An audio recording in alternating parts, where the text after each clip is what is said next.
Բարև ձեզ սիրելի բարեկամներ, եթերում քննարկում հաղորդաշարն է եւ այսօր մենք զրուցելու ենք ազգային օրակարգ կուսակցության խորհրդի նախագահ Հայաստանի Հանրապետության նախկին դեսպան Արա Հակոբյանի հետ, ողջունում եմ պարոն Հակոբյան, մեր ավանդական արդեն դարձած հաղորդումն է, ամփոփում ենք անցած շաբաթը,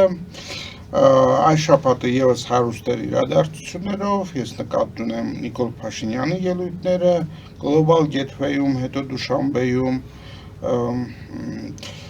նկատի ունեմ նաև ուրեմն թուրքական պետությունների գագաթաշողովը, Գաբալայի եւ հրշակագրի ընդունումը, Թրամփի Նոբելյան մրցանակ չստանալը եւ Գազայի խաղաղությունը։ Փորձենք այս բոլոր հարցերի վրայով առանձին անցնենք։ Նիկոլ Փաշինյանի ելույթները Global Gateway-ում եւ ուրեմն Դուշանբեում։ Եկեք առանձին քննարկենք եւ ձեր մեկնաբանությունները համեցեք։ Տեսեք, Նիկոլ Փաշինյանը աշխարհի տարբեր վայրերում, սկսած ՄԱԿ-ի բարձր ամբիոնից, վերջացած տարբեր միջազգային ատյաններում, համաժողովներում, ֆորումներում, վերջինը բանում Global Gateway այդ միջոցառմանը խոսում է նրա մասին եւ շեշտադրում անպայմանանում նրա մասին, որ մենք ձեռք ենք բերել խաղաղություն։ Մենք հաստատել ենք Ադրբեջանի հետ խաղաղություն։ Մենք Ադրբեջանի հետ ձեռք ենք բերել պայմանավորվածություններ, մասնավորապես եւ առաջին հերթին ինքը անդրադառնում է նույն Global Gateway-ում անդրադարձավ TRIP, այսինքն Թրամփի ուղի այդ ճանապարհի բացման պայմանավորվածությանը եւ ասելով եւ շեշտելով անպայման, որ դա տեղի ունենալու երկրների, մասնավորապես եւ առաջին հերթին Հայաստանի պետական ինքնիշխանության, իրավազորության, տարածքային ամբողջականության եւ այլ պետական հատկանիշների պահպանումով։ Այսինքն Նիկոլ Փաշինյանը հերակա տպավորությունն է եւ կարող է անգամ տպավորություն չի, որտեղ նա դա շեշտում է, որոշ դեպքերում հերակա բանավեճի մեջ է Ալիևի հետ։ Որովհետեւ Ալիևը որտեղ նույն տարբերականությամբ, տարբեր ատյաններում, սկսած ՄԱԿ-ի բարձրագույն ամբիոնից եւ վերջացած այլ տեղերից, խոսում է նրա մասին, որ դա Զանգեզուրի միջանցք է։ Դա Զանգեզուրի միջանցք է։ Ճիշտ է, անդրադառնում է, որ հայկական կողմի հետ մենք նախաստորագրել ենք այդ խաղաղության պայմանագիր կոչված փաստաթուղթը։ Ճիշտ է, որ հիմա հնարավորություն կա խաղաղություն ձևավորելու, չի ասում հաստատվել, այլ ձևավորելու, իսկ ինչ հենց գալիս հասնում է Թրամփի ուղի կոչվածին, նա անվանում է դա Զանգեզուրի միջանցք եւ հենց այդպես էլ դիտարկում է։ Եվ ավելին նա վերջին իր ելույթներից մեկում ես դրան արդեն անդրադարձել եմ, ասեց, որ Թրամփի ուղի ծրագիրը օգնելու է Զանգեզուրի միջանցքի արդյունավետ գործարկմանը։ Այսինքն Թրամփի ուղին էլ է Զանգեզուրի միջանցքի մաս փաստորեն։ Նիկոլ Փաշինյանը դրա դեմ կռիվ է տալիս հերակա, բայց դրանով ոչինչ չի որոշվում եւ մինչեւ այն պահը, երբ որ մենք կիմանանք պայմանավորվածությունների, ոչ միայն գրավոր պայմանավորվածությունների, այլ նաեւ ենթադրաբար բանավոր պայմանավորվածությունների իրողության հետ, մանրամասների հետ եւ մինչեւ այդ ճանապարհը կամ այդ ծրագիրը չսկսվի իրականացվել եւ իրականացման ընթացքում պարզ կլինի նաեւ թե ինչ հատկանիշներով եւ չափանիշներով այդ ճանապարհը բացվելու, ովքեր են լինելու այդ ճանապարհի իրական վերահսկողները, մենք չենք կարողանա ընդհանուր ճշգրիտ գնահատական տալ։ Կարող են գնահատական տալ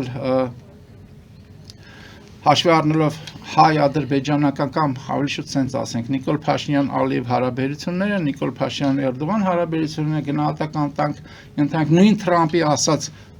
միջանցք արտահայտած միջանցք արտահայտությանը եւ ըստ իս Զանգեզուրի միջանցք ասածը Զանգեզուրի մի կողմ դնենք, այլ միջանցքային տրամաբանությունը այդ ճանապարհում աշխատելու է։ Խնդիրը գիտեք ինչն է, ըստ երևույթին, եթե այդ տրամաբանությամբ մոտենանք, մենք միջև ընտրությունները այդպես էլ չենք իմանա ոչ մի մանրամասնություն, որպեսզի կողմնորոշում ինչ որ կամ հակակողմնորոշում չլինի այդ ամբողջին։ Ես համաձայն եմ ձեր ասածի հետ, որ Նիկոլ Փաշինյանը փորձել է խուսափել մանրամասների բացահայտումներից եւ նա Ալիևին եւ հանրային եւ երկկողմ կարծում եմ հարաբերությունների հանդիպումների ընթացքում այդ հարցը բարձրացնում է հենց իմ կարծիքով ձեր ասած համատեքստում ինչի ես դու ինձ դնում վատ վիճակի մեջ մենք հոմ գիտենք դա ինչ է ենթադրաբար մենք գիտենք որ դա միջանցք է բայց հիմա թույլ տուր ես նորից վերընտրվեմ եւ նորից իշխանության լինեմ, այն ժամանակ արդեն հեշտ կլինի այդ ամեն ինչի բացահայտումը կամ մանրամասնումը կամ մանիպուլացումը, ինչպես կուզեք։ Ես համաձայն եմ ձեր դիտարկման հետ եւ բայց այնուամենայնիվ դրան չանդրադառնալ հնարավոր չի, առավել եւս որ նույն Global Gateway-ում իր ելույթում նա փորձեց անդրադարձ կատարել նրան, որ այդ ճանապարհը հնարավորություն է բարձրելու եվրոպացիներին հասնել Միջին Ասիա եւ այլն, այսինքն եւ եվրոպական կողմը եւ արևմտյան կողմը ընդհանուր առմամբ այդ ճանապարհից օգտվելու է եւ եթե անդրադառնանք արդեն Դուշանբեում ԱՊՀ գագաթաժողովին, այնտեղ նույնպես նա ամբողջ իր ելույթը Նիկոլ Փաշինյանը նվիրեց նրան, որ հայտնի դարձրեց, այսպես ասած, ԱՊՀ առաջնորդներին, որ մենք խաղաղություն ենք հաստատել։ Եվ նորից այդ ամբողջ պատմությունը, այդ խաղաղությունը թե ինչ բաներով է, չափանիշներով է, որ դա տարածքային ամբողջականություն ամենտեղ իմիջիալից տեղ ուզում եմ մի հատ շեշտադրում անել, որը շատ կարևոր է իմ կարծիքով։ Նիկոլ Փաշինյանը մասնավորապես Դուշանբեի իր ԱՊՀ ելույթում ես չեմ հաշվել, բայց մոտավոր ասեմ 6-ից 7 անգամ հղում արեց Ալմաթայի հռչակագրին 91 թվականին։ Շարունակ հղում էր անում, որտեղ Նիկոլ Փաշինյանը, մենք էլի դրա մասին խոսենք, ոչ մի այլ իրավական փաստաթղթի վրա հղում անելու տեղ չունի։ Իսկ Ալմաթայի հռչակագիրն էլ, որի վրա ինքը հղում է անում, որևէ բառ անգամ չի ասում այդ սովետական սահմանների միջազգային սահման դարձնելու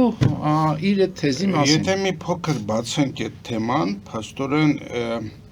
ինքը տեղ ունի հղման, ինքը պիտի հղումանի Մոսկվայի եւ Կարսի պայմանագրերին, որոնք որ որոշել են այս սահմանները, բայց դա մի քիչ երևի շատ է Հայաստանի հասարակության համար, որը որ միշտ համարել է դրանք ոչ լեգիտիմ Հայաստանի կարծիքը հաշվի չառնող, Հայաստանի տարածքը բաժանող պայմանագրեր, ուստի ուրեմն դրանց չհղելու ալտերնատիվը հենց Ալմաթան է։ Ճշգրիտ դիտարկում եք անում նորից, որովհետև Ալմաթի հռչակագիր կոչեցյալը ինքը ինչի է դրա վրա հղում անում, նաև այն հաշվի առնելով այն պատճառներից, որ դուք ասեցիք, որովհետև իբր թե Ալմաթի հռչակագրով հաստատվել են սովետական միությունից անջատված, սովետական միության կոլապսի արդյունքում անջատված պետությունները, սովետական նախկին բաները, հանրապետությունները դարձել են միջազգային սուբյեկտներ։ Ես այստեղ անպայման մի ուրեմն դիտարկում եմ ուզում անել եւ ձեր վերաբերմունքն եմ ուզում, դա իրականություն է, որ Եվրոմիության 12 երկրները այն ժամանակ որոշում են կայացրել, ներքին որոշում են կայացրել սովետական միության փլուզումից հետո հանրապետությունները ճանաչել խորհրդային միության վարչական սահմաններով։ Եվ ես օրինակ կարծում եմ, որ այս Արցախի շուրջը ծավալված իրադարձությունների այսպիսի լուծումը, դրամատիկ բաները եւ առաջին պատերազմը եւ երկրորդ պատերազմը իրականում Եվրոմիության այս դիրքորոշումն է եւ իհարկե հայկական պետության ղեկավարների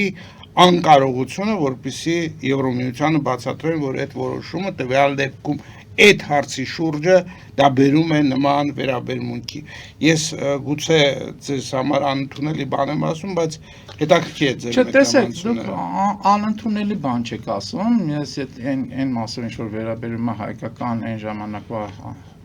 այսպես ասած քաղաքական առաջնորդողներին, որոնք հետո դարձան պետական առաջնորդողներ, կոնկրետ ասենք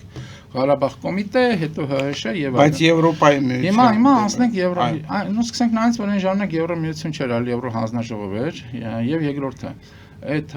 ինչի մասին դուք ասում եք, դա այդպես չի եղել, այսինքն Եվրո հանձնաժողովը որոշում չի ընդունել նախկին սովետական միության հանրապետությունների վերաբերյալ, այնտեղ եղել է խորհրդատվական դիրքորոշում, հա,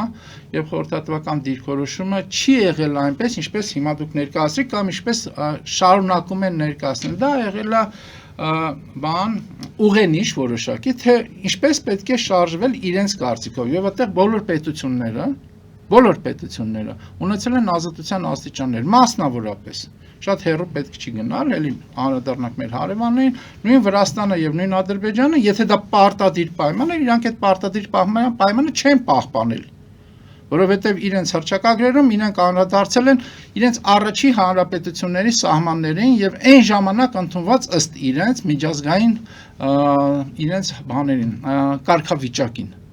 Այնպես որ այդպես չի, Եվրամիությունը ուրիշ բան, որ Եվրամիությունը բավականաչափ Եվրամիությունը չէ, Եվրոհանձնաժողովը բավականաչափ խիստ մոտեցում է ընդունել Յուգոսլավիայի հետ կապված, բայց դա սովետական միությունը չի, հա, դա մեկ։ Եվ երկրորդը, եթե էլի Եվրոհանձնաժողովին անդրադառնանք, այդ թվականին Եվրոհանձնաժողովը ընդհանուր առմամբ դեմ էր, օրինակ Յուգոսլավիայի բանի սկզբնական փուլում դեմ էր, որ Յուգոսլավիան կազմալուծվի։ Նրանք ուզում էին Յուգոսլավիան պահպանել։ Հետո այդտեղ ձեր հետ կհամաձայնեմ իրենց պահվածքի արդյունքում Յուգոսլավիայում կատաղի պատերազմներ սկսեցին։ Հետո իրանք փոխեցին իրենց դիրքորոշումը, բայց իրենք այդ այսպես ասած վերահսկելի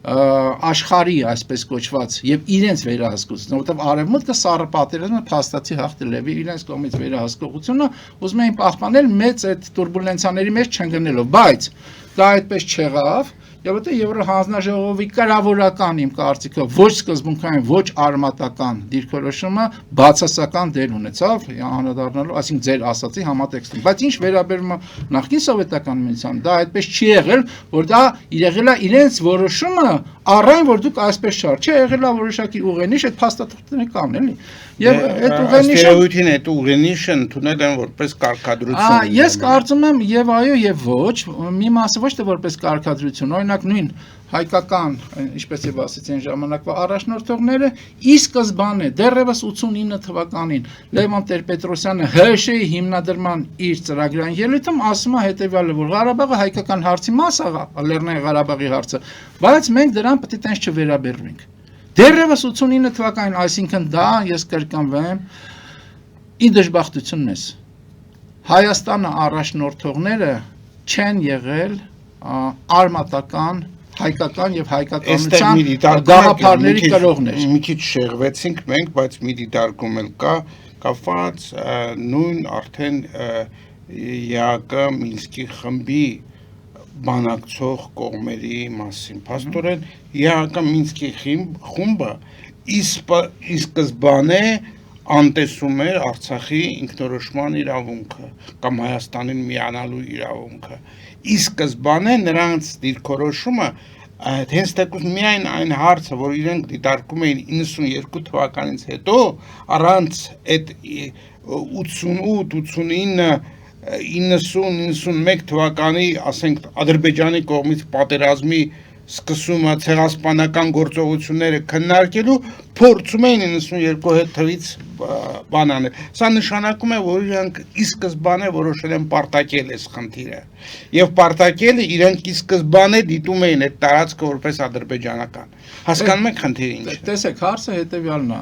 նորից մենք ես կանրադառնամ ձեր ասացին, բայց սկսենք, որտեվ այդ ամեն ինչը հետևանքը այնուամենայնիվ իրենք կարող են նախնական որոշակի դիրքորոշում ունենալ, հա, կամ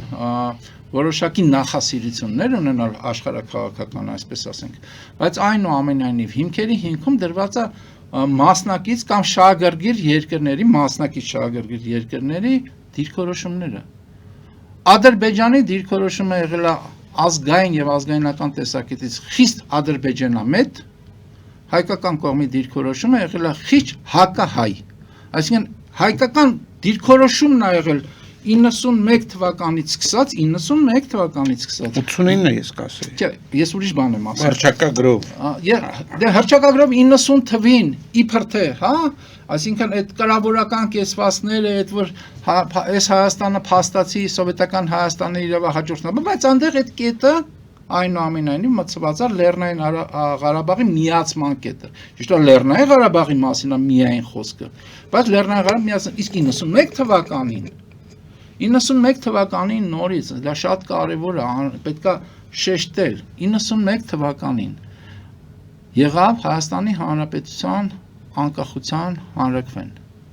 Հայաստանի Հանրապետության անկախության հանրաքվեն հենված էր անկախության հռչակագրի վրա։ Եվ Հայաստանի Հանրապետության անկախության հանրաքվեն հենց անկախության հռչակագրի դրույթները խախտել էին, որովհետև եթե Լեռնային Ղարաբաղը Հայաստանի մաս է, ապա ինչպես եք դուք անկախության հանրաքվե անում առանց Լեռնային Ղարաբաղի տարածքի։ Այսինքն ի սկզբանե հայկական կողմը ուզում եմ շեշտադրեմ հայկական կողմի կառավարիչները այն ժամանակ անձնական եմ ուզում, անձերով եմ ուզում ասեմ, ովքեր էին։ Գերագույն խորհրդի նախագահ դա Տեր-Պետրոսյան Լևոնն էր, վարչապետը դա Մանուկյան Վազգենն էր։ Եվ Մանուկյան Վազգենը Տեր-Պետրոսյան Լևոնը ինչքան էլ ներկայացում եւ բեմադրություն ան թե նրանք հակոտնյա էին, նրանք միասին Արնեն այդ ամեն ինչը, ինչի մասին ես խոսեցի, միասին եւ համարժեք պատասխանատվություն։ Հիմա 92 թվականից ձեր ասածը դրա հետևանք է նաեւ։ Եվ արդյունքում մենք ունեցանք այն ինչ որ ունեցանք արդեն 20 թվականին եւ այլն, բայց ձեր մի բան էլ եք դուք մի բան էլ անդրադարձակ, ես ուզում եմ դա շեշտադրեմ, կարևոր բան եք որտեղ ասում։ Այո, Նիկոլ Փաշինյանը փաստացի այս իր կեցվածքով եւ հղում անելով բանի Ալմաթայի հռչակագրի ինչ որ դրույթի, որը գոյություն չունի, որ սովետական վարչական սահմանները դառնում են պետական սահմաններ սովետական միության երկրների, դրույթ է ասում, որը չկա այնտեղ, չկա տենց բան։ Նա փաստացի օրինականացնում է ինչ որ դուք ասեցիք 1921 թվականի Մոսկվայի եւ Կարսի պայմանագրերը, որով Հայաստանի համար հատկորոշվեց 30,000 քառակուսի կիլոմետրի շուրջ տարածք եւ Հայաստանից դուրս հանվեց արևմտյան ամբողջ Հայաստանը եւ արևելյան Հայաստանի մեծ հատվածներ, իդեմս Նախիջևան, իդեմս Գանձակ, իդեմս Արցախ ընդհանուր առմամբ, իդեմս Կարս, Արդահան, որոնք նույնպես արևելյան Հայաստանն են, մի մասը տրվեց Թուրքիան, մի մասը Ադրբեջանին։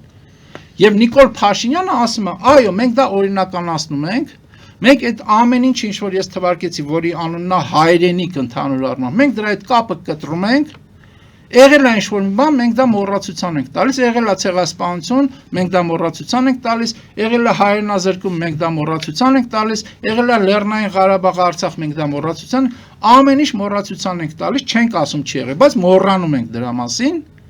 Եվ մեր հայրենիքը էսենն է ինչ-որ հիմա կա, հիմա դա կփոքրանա, կմեծանա, բանը ենթադրաբար կփոքրանա, նոր հայրենիք ունենք, նոր հիմա 4-րդ հանրապետություն ենք, ասի 7-րդ հանրապետությունը։ Սա է իրողությունը։ Հիմա Դուշանբեն, եթե թույլ տաք նորից Այո, անդրադարձը քննել։ Այսինքն Նիկոլ Փաշինյանը Դուշանբեում նորից ասեցի, այս ամեն ինչի մասին խոսեց, եւ դա ծիծաղի առարկա է։ Դա ծիծաղի առարկա է, եւ այստեղ դժբախտությունը նա է, որ ծիծաղում եւ ստորացնում են իդեմս Նիկոլ Փաշինյանի հենց մեզ հայերիս, մեզ հայությանը, մեզ Հայաստանին։ Եվ դա է դժբախտությունը։ Նիկոլ Փաշինյանը քանի որ եւ քանի դեռ ներկայացնում է հենց մեզ, փաստացի միջազգայինորեն, հա, ստորացնում եւ բան են անում, կատակներ են անում ստորացուցիչ Նիկոլ Փաշինյանի նկատմամբ մենք տեսանք, չէ, ծիծաղում էին Լուկաշենկոն են ինչ-որ կատակը, Ռահմոններ, Ռահմոնը Ալիևին հարցնում է, Ալիևը գալիս է, ասում է, բա Նիկոլ Փաշինյանը ուր, այսինքն Ալիևն է Նիկոլ Փաշինյանի բանը, այսպես ասած կուրատորը, Ալիևին են հարցնում, հետո Լուկաշենկոն էլ ասում է, Ալիև բասում էր չի գալու, հենա եկել է տնես, առնց մեզ ուր պետք է գնա Նիկոլ Վավայևիչը, հասկանում եք ինչ է կատարվում, հասկանում եք ինչ ստորացումները, բայց ստորացումը Նիկոլ Փաշինյանի համար կարևորություն չունի, նա դրա հետ համակերպված է խորապես, միայն թե իշխանություն պահպանի եւ հակահայ Հայաստան ունենա։ Ինչ է կարծում այդ վերաբերմունքը Նիկոլ Փաշինյանի նկատմամբ միայն այդ բռնապետների ակումբում է, թե կա նաև Եվրոպայում։ Ես կարծում եմ ոչ միայն Եվրոպայում, ամբողջ աշխարհով մեկ է, այդ թվում արևմուտքում։ Եթե այդպես չլիներ, ախր հարգելի Տիգրան, Թրամփը Նիկոլ Փաշինյանին անձամբ չէր ասի, «Էն տղեն», Անունը ընդհանրապես չհիշելով։ Նաև Հայաստանը 77 անգամ Ալբանիա չէր եւ Կամբոջայի հետ պատերազմի մեջ չէր մտցնի։ Այսինքն Նիկոլ Փաշինյանը ինքը անձը եւ իր ներկայացրած երկիրը անունը Հայաստան այնքան առ ոչինչա այսօրվա աշխարհի մեծերի համար, որ այդ վերաբերմունքն է արտահայտվում եւ այդ վերաբերմունքը դու չես կարող պետություն ունենալ, ինչքան ուզում ես գորգորաս տեղանդեղ դոշը ծեծի, որ հա մենք պայմանավորվել ենք, որ սա սենցա լինեն, դա տենց չի լինելու։ Դա տենց չի լինելու առնենց ինչին մենք արժանենք, իսկ մենք արժանենք Նիկոլ Փաշինյանի նման կառավարիչ եւ Հայաստանը 35 տարի իշխած իշխանական համակարգի նման վերահսկող ունենալու, եթե մենք դա արմատապես չենք փոխելու։ Եվ աշխարհը մեզ, հայրս, ձեզ, Տիգրան, ինձ, Արա, այդպես է նայում։ Եկեք խոսենք այդ համակարգի մյուս կարգառունակացի, ես նկատի ունեմ երկրորդ նախագահ Ռոբերտ Քոչարյանի ասուլիսի մասին։ Ինչ տպավորություն դուք ստացաք այդ ասուլիսից, որն էր նրա հիմնական ասելիքը։ Տեսեք, ես էլի հիմնական ասելիքը իհարկե հարցին ձեր պատասխանելով էլի դա 26 թվականի նախատեսվող ընտրությունները արտահերթ թե հերթական դա էական չի եւ իր մասնակցությունը թե ինչպես պետք է մասնակցեն, որ ինքը բավարար ձայներ ունի եւ այլն, այսինքն հենց ճանաչված եւ հայտնի թեզերը, որ ինքը իրացնում է, որ բանի նաեւ անդիմության մեջ հիմա բացի իրանց եւս մի ուժ է ինքը ներկա բանանում շրջանառության մեջ դնում Սամվել Կարապետյանի ուժը, որը դեռևս չկա, բայց նա լինելու է եւ մեծ քվեա ունենալու եւ Քոչարյանի հետ միասին իրենք հաղթելու են Նիկոլ Փաշինյանին։ Սա է, որը ել եմ ասում, շատ հիշեցնում է ինչ որ կատարվեց 21 թվականին, այսինքն այդ ամեն ինչը ապահովելու է Նիկոլ Փաշինյանի վերընտրությունը, եթե ընտրությունները դնենք բան, որպես դիտարկենք որպես քաղաքական միջոցառում, որոնք այդպեսին չեն, բայց դրանք չեմ ուզում հիմա անդրադառնալ։ Բայց այդտեղ ուրիշ բաներ ասվեց, որը գիտեք ծանր է, տենց բաներ լսել է։ Եթե դա երբ որ դա Նիկոլ Փաշինյանն ասում, օքեյ, բայց երբ որ դա ասում են մնացած առաջնորդողները 35 տարվա, դա նշանակում է, որ այն ինչ որ ազգային օրակարգ կուսակցությունը որպես քաղաքական ուժ տարիներ շարունակ ասում է, դա հիմնավորվում է հենց օրինակ Ռոբերտ Քոչարյանի ասուլիսով։ Իսկ մենք ինչ ենք ասում, որ Հայաստանը տիրում է 35 տարի ապազգային, հակապետական, կորպորատիվ, օտարի շահերը սպասարկող իշխանական համակարգ եւ Նիկոլ Փաշինյանը այդ իշխանական համակարգի հերթական էսպահին վերջին վարչակարգն է եւ վարչակարգի կառավարիչն է։ Բոլորը իրար հետ են եւ Նիկոլ Փաշինյանը իշխանության է բերել այդ իշխանական համակարգը, որի ներկայացուցիչ է նաեւ Ռոբերտ Քոչարյանը։ Հիմա ինչա ասում։ Ասում է հետեւյալը, որ եթե մենք համեմատում ենք այս բանը խաղաղության պայմանագիր կոչվածը եւ այն զարգացումները նույն Թրամփի ուղի եւ այլն։ Նրա հետ թե ինչ էր գրված 20 թվականի նոյեմբերի 9-10-ի համաձայնագրում կամ հայտարարությունում, ապա նոյեմբերի 9-10-ի համաձայնագրում երազանքի փաստաթուղթ էր։ Լավ, ո՞նց կարելի է այդպես բան ասել։ Նոյեմբերի 9-10-ի այդ հայտարարած, ասում այնտեղ Արցախ կար, բա որ այնտեղ Ղարաբաղ կար, բա որ այնտեղ Ղարաբաղ կար, այդ Ղարաբաղը ինչի հիմա չկա։ Չես կարող դա գցել նրա վրա, որ Նիկոլ Փաշինյանը, չգիտեմ, 22 թվականին Պրահայում ես իմ ինչ ասես, միջև այդ Պուտինն էլ է դա ասել, միջև այդ հայկական տարածքներ են հանձնել Ղարաբաղում, ռուսական զորքերի ներկայությամբ, դրանից հետո եղել է շրջափակում Ղարաբաղի, այն ինչ որ կանրադառնան Գազայում անում էին իսրայելցիք, դրանից հետո էլ եղել է հայաթափում, ռուսական զորքերի ներկայությամբ եւ մասնակցությամբ։ Դու ո՞նց ես այդպես բան ասում։ 20 թվականի նոյեմբերի 9-10-ի փաստաթուղթը դա կապիտուլյացիոն առաջի փաստաթուղթն էր, այս փաստաթուղթը դրա որպես օրգանական հետևանք վերջնական կապիտուլյացիան է։ Դու ո՞նց ես այդպես բան ասում։ Ոնց կարելի է դա ասել։ Այսինքն այդ արխայիկ, չգիտեմ, որևէ բանի բացատրության չտրվող ռուսասիրությունը, ռուսամետությունը, չգիտեմ, ռուսասպասարկումը ինչքան կարա տևի։ Եվ ինչքան դա կարող քաղաքական դաշտում հետևորդներ ունենա։ Ինչպես է դա Փաստը նրանում է, որ ունի եւ ուրեմն նրանք ինչ որ բացատրություն են գտնում դրա համար, չէ՞ որ մենք ամբողջական կուսակցություններ ունենք, որոնք հատուկ այդ թևում են։ Դե դրա համար ես ճիշտ եմ ասում եւ կրկնում եմ, այդ իշխանական համակարգը, որի ներկայացուցիչների մասին մենք հիմա խոսում ենք, նրանք սպասարկում են օտարի շահերը։ Եվ այդ օտարներն են ռուսները, թուրք-ադրբեջանցիք եւ գլոբալիստները։ Այդ օտարի շահերն են սպասարկում եւ շարունակում են սպասարկել։ Եվ եթե հայությունը հաշտ է դրա հետ, ապա հայությունը գնում է նրան, որ վերջնականապես զրկվելու է պետությունից, պետականությունից եւ ընդհանրապես հայկական տարածքից հայերի վերահսկողության ներկա։ Սա է հիմնական, ես ել եմ ասում, այն մանր-մուներ բաները, թե միմյանց նկատմամբ տարբեր անհասկանալի կատակներ են անում Քոչարյանը եւ Նիկոլ Փաշինյանը։ Դա դնենք մի կողմ, դա այդքան կարեւոր չէ։ Շատ լավ, եկեք հիմա ընդմիջում անենք փոքրիկ գովազդային դադար է եթերում, որից հետո կշարունակենք մեր զրույցը։ Սիրելի բարեկամներ, մնացեք մեզ հետ, գովազդից հետո մենք վերադառնանք։ Ֆելիչե ժամանակակից ատամնաբուժական կլինիկա։ Այստեղ հարմարավետությունն ու խնամքն առաջնային են։ Այստեղ կիրառվում են ատամնաբուժական ամենաժամանակակից տեխնոլոգիաներ, ճշգրիտ ախտորոշում, արդյունավետ բուժում, նուրբ փորձառություն եւ անհատական մոտեցում։ Սկսած սովորական մանրուքներից մինչև առաջադեմ ընթացակարգեր, այստեղ դուք գտնվում եք բարձր որակավորում ունեցող եւ փորձառու ատամնաբուժական մասնագետների ձեռքերում։ Մեր բարեկամական եւ հյուրընկալ անձնակազմն այստեղ է յուրաքանչյուր այցը հաճելի դարձնելու համար։ Ֆելիչե, ձեր առողջ եւ ամենաերջանիկ շպիտը սկսվում է այստեղից։ Եկեք եւ բացահայտեք նորարարության, փորձագիտության եւ կարեկցանքի կատարյալ համադրությունը։ Երևան շիփինգ, սենսացիան ստեղ, հա։ Այո, ճիշտ եք եկել։ Սանդրոցներ Երևան ուղարկելը $2.99 օթանավով։ Այո, Իսկ եթե դոլար ուղարկես, դոլար ստանան։ այո, Իսկ որ տանեն տուն հասցնեն, էլի մի տոկոս, հա։ 2%։ Երասը ծրի է, էլի։ Ժողովուրդ սենսացիա, ծրի է։ Նորթ Հոլիվուդ,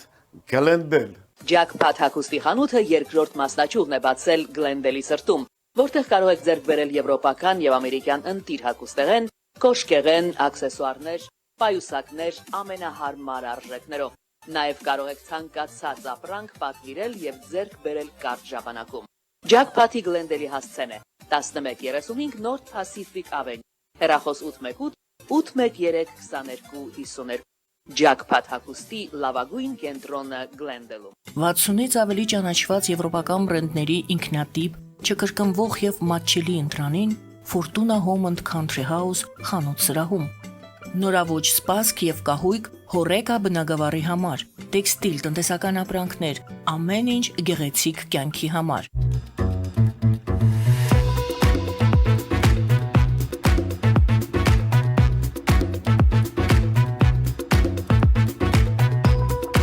Արարատ ռեստորան, ընտանեկան եւ ընկերական ժամանցի լավագույն հասցե, սիրված արտիստներ, հյուրընկալ մթնոլորտ, հարուստ ճաշացան, անմահական խորտիկներ։ Արարատ ռեստորան, հասցեն անփոփոխ, սիրով սպասում ենք ձեզ։ Լավագույն պաղպաղակ, բնական, համեղ եւ մատչելի գներով պաղպաղակը կարող եք ձեռք բերել բոլոր հայկական խանութներում։ Պահանջեք հայկական պաղպաղակ, Թամարա պաղպաղակ։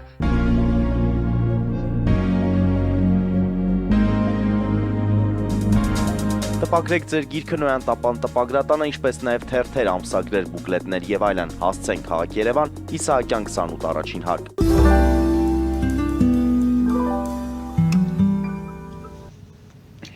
Մենք շարունակում ենք մեր հաղորդումը, հիշեցնեմ, որ հյուրն է ազգային օրակարգ կուսակցության խորհրդի նախագահ եւ Հայաստանի Հանրապետության նախկին դեսպան Արա Հակոբյանը։ Պարոն Հակոբյան, եկեք անդրադառնանք հիմա թուրքական պետությունների այդ գագաթաժողովին եւ իրանց հռչակագրին եւ փորձենք հասկանալ, թե ինչ նոր մարտահրավերներ է դա բերում մեզ համար, որովհետեւ եթե մտածենք իրական քաղաքականությունը այսպես հարյուրավոր տարիներ նույն ուղղությամբ տարբեր փոքր քայլեր անելով է, որ թուրքական ուրեմն պետությունը փորձում է հիմա իր համար նոր ուրեմն զարգացման տարածություն ձևավորել։ Եվ դրա հետ միասին ուզում եմ ասել մեր հեռուստադիտողներին, ովքեր դիտում են մեր հաղորդումը ուղիղ եթերում, նրանք կարող են մեզ զանգահարել եւ հարցեր տալ բանախոսին էկրանին երևացող համարներով։ Եվ այսպես սկսենք։ Տեսեք, եղավ Գաբալայում Ադրբեջանում թուրքական պետությունների կազմակերպության հերթական գագաթաժողովը եւ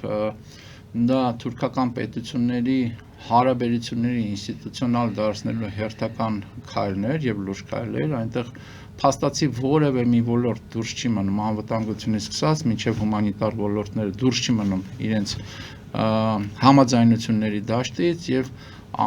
շատ ավելի ինստիտուցիոնալ դառնում է ամեն ինչը, անգամ առայն, որ եթե նույն Ալիևը իր ելույթում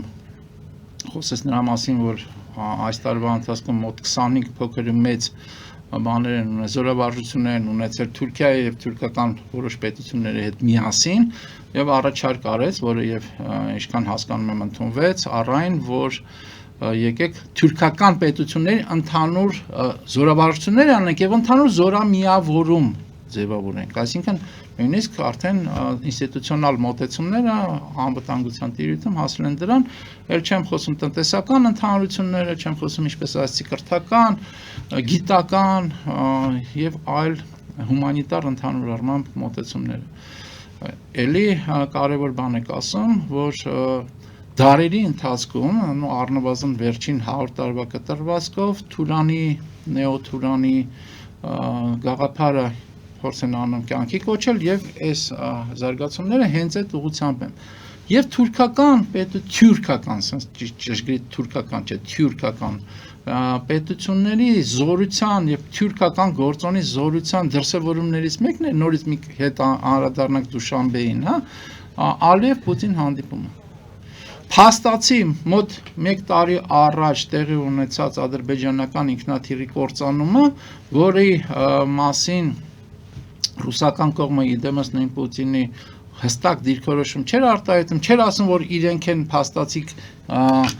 կործանել այդ ինքնաթիռը իրենց հրթիռների պայթյունով կամ հրթիռների հարվածներով եւ դա բերեց ռուս-ադրբեջանական, կրկնեմ, ադրբեջանական, ոչ թե թուրքական, որևէ թյուրքական ընդհանուր, ռուս-ադրբեջանական հարաբերությունների լարմանը լրջագույն եւ գործողություններ արեցին ինչպես ադրբեջանցի Կալիևը, այնպես էլ Պուտինը Ռուսաստանում ադրբեջանցիների նկատմամբ։ Բայց Պուտինը եկավ եւ փաստացի ընդունեց Ալիևի պահանջները։ Ընդունեց առայն, որ ասեց, որ այո, մենք ենք կործանը, պատճառաբանեց այնտեղ ուկրաինական այդ պահին անօթաչու սարքեր են եղել եւ այլն, բայց ընդունեց, որ իրանք են փաստացի կործանել այդ ինքնաթիռը, համաձայնվեց զոհվածների հետ կապված բան անել, կոմպենսացիաներ տալ դրամական եւ այլ, այսինքն Ադրբեջանի արչեւ մեծն Ռուսաստանը հատուկ սա ասում եմ մեր ռուսասերներին, էլի, ռուսամետներին կամ չգիտեմ, ռուսահիվանդներին ճանաչեց իր թուլությունը։ Ինչի ճանաչեց, որովհետև դա մենակ Ադրբեջանը չի, այլ ինչպես եւ խոսում ենք, դա թյուրքական պետություններն են, որոնք համատեղ այսօր իրականացնում են շատ հստակ եւ շատ ուղղորդված թյուրքական գործոնի աշխարհաքաղաքական դերակատարման եւ նշանակության մասին վերաբերյալ քայլեր։ Անդրադառնալով նույն Գաբալայի այդ ելույթներին եւ համաձայնագրին, հարճակագրին, նորից ասեմ, որ Ալիևը իր ելույթում խոսք գնաց Հայաստանի, Ադրբեջանի խոսեց հարաբերությունների որոշակի դրական զարգացումների վերաբերյալ, բայց դա անպայման դիտարկից այլ թուրքական պետությունների շահերի ներքո, լույսի ներքո, եւ ասեց նաեւ, որ Զանգեզուրի միջանցքը բացվում է եւ միջին միջանցքը, որը միջին Ասիան կապելու է Թուրքիայի հետ, Ադրբեջանի միջոցով բնականաբար, դա տեսեք ինչ ասում, դա գերագույն ձեռքբերումն է, որ ինքը ունեցել է։ Այսինքն Զանգեզուրի միջանցք կոչեցյալը ունի աշխարհաքաղաքական եւ թյուրքական այդպիսի նշանակություն։ Եվ նրանք այդ նշանակությունը հասկանում են եւ նորից կրկնում են Զանգեզուրի միջանցք եւ իրենց վերահսկողության ներքո։ Եվ դա նաև իր արտահայտումը գտավ բանում հռչակագրում եւ հռչակագրում արդեն Հայաստանի հետ կապված որևէ եզր չկար, դա իրենց ձեռքբերումն է եւ դա իրենց Զանգեզուրի միջանցքն է, որը թյուրքական աշխարհը կապելով է իրար եւ դա կարևորագույն գործոն է իրենց աշխարհաքաղաքական դերի եւ նշանակության համատեքստում։ Սա է ինչ ձեր արդեն ձեր ինչի հետ մենք գործ ունենք։ Այո։ Սա է ինչի հետ մենք գործ ունենք եւ ինչքանով է համարժեք ինչ որ կատարվում այսօր Հայաստանում, սկսած իշխանություն կոչվածներից վերջացած հանրության մեջ։ Այն զարգացումներին, որ կա նույն թուրքական աշխարհում։ Իրականության մեջ, որպեսզի ճիշտ կողմնորոշվենք եւ ճիշտ լուծումներ ունենանք, սա պետք է անպայման հաշվի առնել, ես չգիտեմ մեր ղեկավարությունը սա հաշվի առնում է թե չէ, բայց դատելով գործողություններից այնքան էլ հաշվի չի առնում։ Անդրադառնանք ուրեմն մեկ ուրիշ հարցի, այդ միջանցք կոչեցյալը հիմա մի փոքր այսպես վերափոխվեց Թրամփի ճանապարհ իմաստով եւ այդ Թրամփի ճանապարհը բացի հենց բուն Թրամփի ինչ որ անձնական բաներից ինքը կարող է ստանալ նաև աշխարհաքաղաքական իմաստ, այսինքն Ամերիկայի Միացյալ Նահանգների վերահսկողություն այդ միջանցքի վրա, որը նշանակում է այդ ամբողջ ճանապարհի, ես չգիտեմ, թուրքական աշխարհի Չինաստանից դեպի Եվրոպա այդ գծի, ուրեմն ամենակենտրոնական կետում, ասենք, ամերիկյան վերահսկողություն։ Բայց դատելով նրանից, թե ինչպես է այդ ամերիկյան մասը դա սկսում գործարկել, ես համարում եմ, որ մեծապես կախված է Թրամփից եւ Թրամփի տրամադրությունից։ Թրամփի տրամադրությունը այս օրերին փչացրեցին, երբ որ Օսլոյում Նոբելյան մրցանակը տվեցին ուրեմն Վենեսուելայի ուրեմն անդիմությանը Թրամփի բազմագորգոր բազմաթիվ անգամ այս հարցը հնչեցրած պարագայում իսկ Թրամփը դա հնչեցնում էր, որպեսզի հենց այդ հանձնաժողովը Օսլոյում անպայման լսի, որ ամենահզոր երկրներից գերհզոր տերության ղեկավարը ուզում է, որ իրեն տան մրցանակը եւ ուրեմն Եվրոպայում եւ Օսլոյում փաստորեն նրան չընդառաջեցին։ Տեսեք, ես սկսեմ նրանից ինչից ձեր հարցը դուք սկսեցիք, Թրամփի ուղից, հա, եւ Թրամփի տրամադրություն։ Եվ Թրամփի տրամադրություն, բայց Թրամփի ուղին դուք առաջին ասացիք, հետո կանդրադառնանք Թրամփի տրամադրություններին։ Ես մասամբ եմ ձեր հետ համաձայն այն իմաստով, որ Թրամփի տրամադրություններից է կախված, թե Թրամփի ուղին ոնց կաշխատի, որտեղ այնուամենայնիվ ես կարծում եմ, որ Թրամփը ներկայացնում է ինքը հակասական կերպար է ընդհանուր առմամբ, բայց ինքը ներկայացնում է այսօրվա ամերիկյան ընտրանին եւ ամերիկյան ընտրանին դա աճ պահպանողականներն են։ Եվ Թրամփի ուղին դա աճ պահպանողական կողմի ձեռքբերում է, որ ինչու՞մն է այդ ձեռքբերումը, առայն որ փաստացի նորից հիշեցնեմ մեր նախկին եւ ներկա կառավարիչներին նոյեմբերի 9-10-ով 20 թվականին նախատեսված էր, որ այդ միջանցքը արտատարածքային վերահսկելու են ռուսները։ Հիմա այդ վերահսկողությունը ռուսների թույլատման արդյունքում անցավ ամերիկացիներին։ Այսինքն տարբերությունը այդ հարցում է վերահսկողության փաստացի փոխանցումը վերցնելը, կոշտ բառերով ասեմ, վերցնելը ամերիկացիների կողմից։ Եվ ամերիկացիք Թրամփը լինի չլինի, Թրամփի տրամադրությունը լավ լինի թե վատ լինի, ամերիկացիք կարծում եմ այդ ձեռքբերումը պահպանելու են եւ թույլ չեն տալու որևէ մեկին։ Հիմա իմ դիտարկումը այս հարցում նաև այն է, որ Ամերիկայի Միացյալ Նահանգները ներկայիս ղեկավարը ինքը տանում է դեպի իզոլացիոնիզմի, այսինքն Ամերիկայի Միացյալ Նահանգների ներքին գործերի։ Եթե նախորդ իշխանությունները Ամերիկայի Միացյալ Նահանգներում ունեին հստակ գլոբալ աշխարհաքաղաքական ինչ-որ շահեր, որոնք աշխատում էին, այստեղ ես կասեմ, որ այս Թրամփի ուղին ավելի շուտ բացառություն է Թրամփի քաղաքականության մեջ, քան թե շարունակություն, հասկանում եք ինչ եմ ասում։ Հասկանում եմ եւ նույնիսկ մասամբ եմ ձեր հետ համաձայն եմ այն մասով, երբ որ Թրամփը եկավ եւ Թրամփի իշխանության մեջ նախնական փուլը MAGA կոչված խումբը, որը իզոլացիոնիստական մասն էր Թրամփի այդ վարչակարգի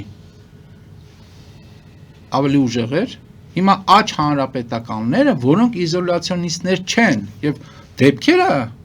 ինչում Ամերիկան այսօր ներգրավում է, դա ցույց տալիս։ MAGA խմբի թուլացմանը զուգընթաց ամերիկյան արտաքին քաղաքականությունը դարձավ ավելի եւ ավելի ընդգրկուն։ Փաստ այն ինչ որ ինչի մասին մենք ենք խոսում, նույն Թրամփի ուղին փաստ այն ինչ որ կատարվում է մերձավոր արևելքում, փաստ նրանց ներգրավվածությունը նույն Ռուսաստանի հետ կապված ռուս-ուկրաինական պատերազմ, չէ՞ որ նախապես նույն Թրամփը եւ իր փոխնախագահ Վենսը, եթե չենք մոռացել, Զելենսկուն փաստացի ստորացրեցին Սպիտակ տանը, ասելով որ դու գնաք ու գործերին, մենք դրա հետ էլ կապ չունենք, փաստացի դա ասելով եւ Ռուսաստանին տալով քարտ բլանշ եւ այսօր վերաբերմունքի փոփոխություն կա այդ շատ ծանր, շատ դժվար քայլերով, բայց աջ հանրապետական, աջ պահպանողականները, դեմս հանրապետականների կարողանում են արտաքին քաղաքականությունը տանել այն ուղիով, որը իզոլացիոնիստական չի այլևս։ Հիմա նորից անդրադառնալով մեր հատվածին, ԱՄՆ-ն դա վերցրել է, վերահսկում է եւ ինչ զարգացումներով է եւ ինչ չափանիշներով է դա լինելու, մենք դա մասին արդեն խոսեցինք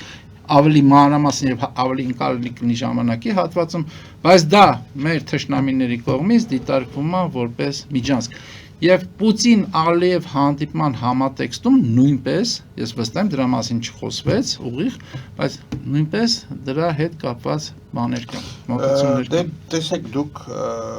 դա ներկայացնում եք որպես ուրեմն ինստիտուցիոնալ ինչ որ քայլ, իրականության մեջ այդ պայքարը իզոլացիոնիստերի եւ MAGA խմբի ուրեմն մի կողմից եւ մյուս կողմից աջ պահպանողականների միևնույն է ցույց է տալիս, որ մեծ անհետևականություն կա այս քայլերում, մեկ կարող է այսպես լինել, մեկ կարող է այնպես լինել եւ այն բանը, որ դուք այսպես ասում եք, որպես կատարված երևույթ, որ այ ամերիկացիները վերցրեցին, կներեք իրականում ամերիկացիները դեռ ոչինչ չեն արել այդ ուղղությամբ, բացի ասելուց։ Դե ոչինչ չեն արել, որովհետեւ գետնի վրա ինչ որ մի բան անելու համար պետք է ամերիկացիները նախապատրաստական փուլը անցնեն եւ դրա իրականացումը գետնի վրա սկսի, այսինքն ներդրումային իրականացում, ինստիտուցիոնալ իրականացում։ Կարող է այդպես էլ ոչինչ չլինի։ Կարծում եմ չի կարող։ Ապրենք կտեսնենք, կարծում եմ չի կարող։ Կարող է մենակ այն պարագայում, երբ որ եթե ռուսները հաղթեն Ուկրաինայում, ջախջախիչ հաղթանակ տանեն, ռուսական զորք նորից մտնի այստեղ եւ վերականգնեն նոյեմբերի 9-ի 10-ի պայմանագիրը եւ ամերիկացիք դրան չդիմադրեն եւ ամբողջ արևմուտքը դրան չդիմադրի եւ աշխարհը դրան չդիմադրի եւ այլն եւ այդ պարագայում դա կարող ձեր ասածը լինի, բայց դա ես կարծում եմ առասպել է։ Դա կարծում եմ հնարավոր չէ։ Այս պահի դրությամբ մենք հստակ օգոստոսի 8-ին է եղել այդ համաձայնությունը, փաստացի օգոստոսի 8-ից անցել է 2 ամիս, ամերիկյան աշխատանքային խմբեր են եկել այստեղ, ինչ որ նախնական գումարների մասին 100 չգիտեմ քանի միլիոնի մասին են պայմանավորվել, որ պետքա դրանով աշխատանքներ սկսեն եւ այլն, այսինքն նորից եմ կրկնում, Համենայն դեպս միարժեք եմ ասում, սա արդեն որտեղ ես դրա մասին նույնպես եմ խոսել, Նիկոլ Փաշինյանը Պուտինի հորդորով, հրահանգով, չգիտեմ, խնդրանքով, ոտը կախակցել։ Եվ Պուտինի բանի հարաբերությունների վերականգնումը Ալիևի հետ նորից այդ համատեքստում է։ Ռուսաստանը փորձ է անում այդ գլոբալ համաշխարհային գործընթացներից դուրս չմնալ։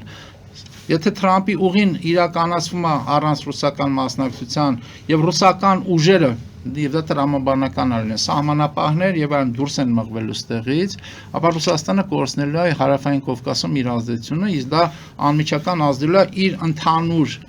ազդեցության ոլորտներն, այդ թվում Միջին Ասիայում։ Ռուսաստանը հիմի շատ ծանր վիճակում է եւ նույն Պուտինը նույն Դուշանբեում իր ասուլիսի ժամանակ հիմա մենք դրան կանրադառնանք, բայց շատ խեղճ տեսքով ասում էր, դե եթե մենք պաղեստինցիների հետ արդեն նախեր լավ ենք եղել, եւ եթե Արաբական լիգայի երկրները, որոնց հետ ինքը հանդիպում է նախատեսում, համաձայնվեն, ապա մենք կարողանանք ինչ-որ մասնակցություն ունենալ այն ծրագրում, որը նույն Թրամփը, այսինքն նույն Ամերիկան, ամբողջ արաբական աշխարհի հետ միասին մերձավոր արևելքում իրականացնելու է, դա գեո ծրագիր է, եւ Ռուսաստանը դա դուս է մնում։ Այո, եւ այսօրվա երևի ամփոփումը մենք անենք Գազայի հետ հատվածի հայտարարված խաղաղությամբ, ձեր կարծիքով որքանով է դա իրական, որ իրոք երկու կողմերը չնայած հայտարարեցին պատերազմի վերջնական դադար, այնուամենայնիվ կգնան այդ ճանապարհով, եւ երկրորդ արդյոք նույն Իսրայելը կհամաձայնվի այդ իրավիճակի հետ, երբ որ ինքը շատ մոտ էր